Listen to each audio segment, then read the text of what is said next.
Congratulations, and thank you for purchasing Core Stretch, the most effective, easy-to-use back stretching device available today. Core Stretch was designed to effectively stretch and elongate your back, shoulders, hips, hamstrings, and shins. What many people don't realize is that these muscle groups work with each other and form the core of your body. By adding flexibility to these core areas of your body, you can prevent and rehabilitate many types of injury and pain, especially in the back. Before getting started, we must first caution anyone who has any recent physical problems, has recently had surgery, has chronic back problems, or is just beginning an exercise program to please consult your physician or medical professional prior to using the Core Stretch. First, always warm up the muscles before stretching. A short walk or jog should be sufficient. This will increase the blood circulation and make the muscles more pliable. You never want to stretch a cold muscle. Second, hold the stretch to where you feel a gentle tension.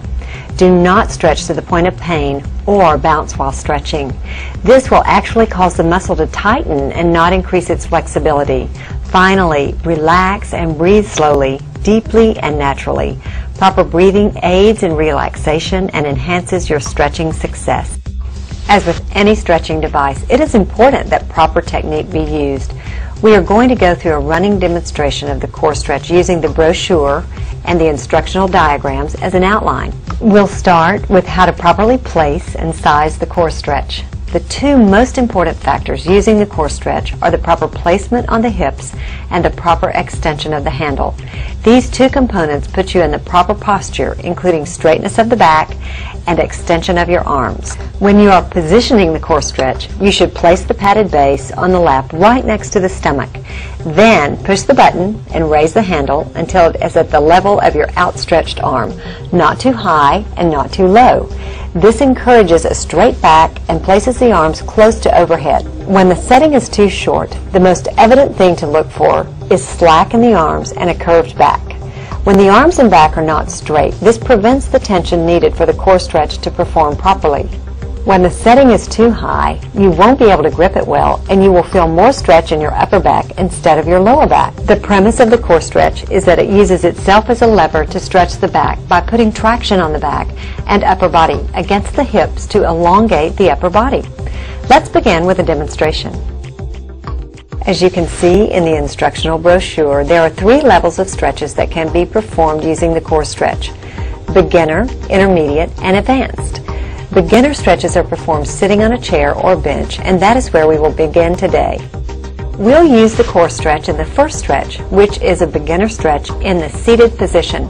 The seated position is a nice position to learn because there is less tension to the core muscles and will allow you to get a feel for how the Core Stretch affects the core muscles.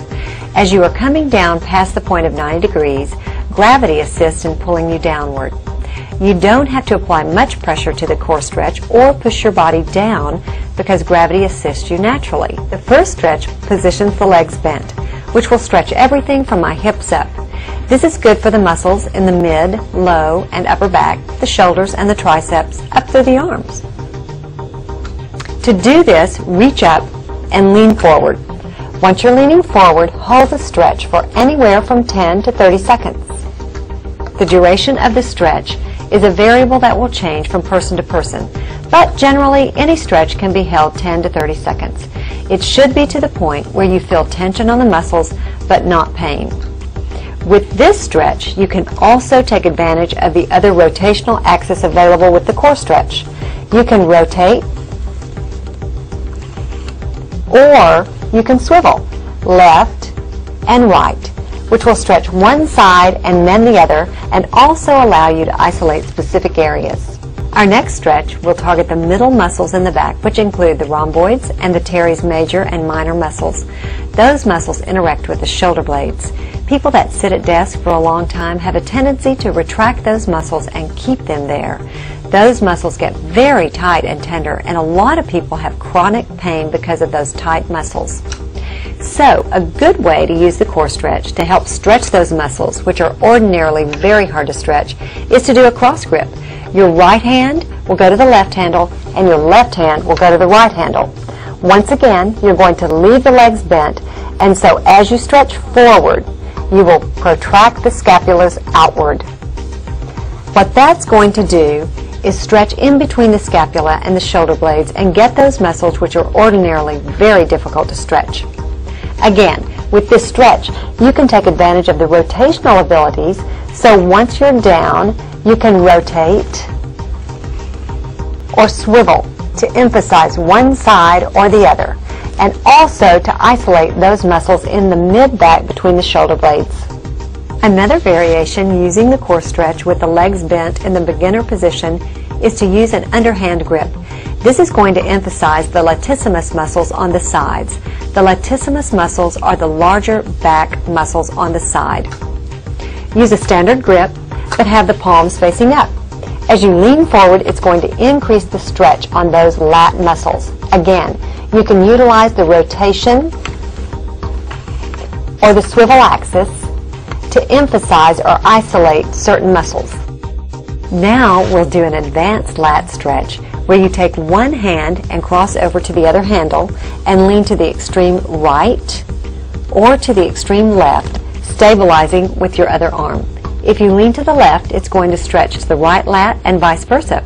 This is considered an advanced lat stretch because it stretches the upper and lower latissimus muscles.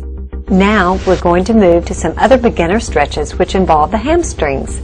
It is a large misconception, especially with people that have sore back muscles, that only the back needs to be flexible.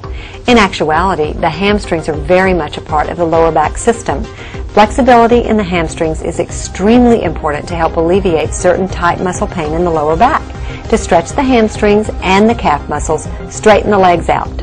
To do so, use a standard chair or bench without wheels and move close enough to the edge where you're securely on the chair, but out far enough that the legs can be elongated so they're straight. To start with, you're going to keep your feet in a neutral position. This allows them to be relaxed so you're not dorsi or plantar flex at all. You're going to use a standard grip and gently lean forward. It needs to be noted that your range of motion with the legs stretched is going to be considerably less than with the legs bent. That is because when you involve the hamstrings and the lower legs, there is a restricted range of motion. Now, with the legs straight, lean forward. You can use the rotational or the swivel axis to enhance or isolate specific areas of the back. To increase the flexibility in your lower legs, especially your calves, you're simply going to pull the toes back towards you.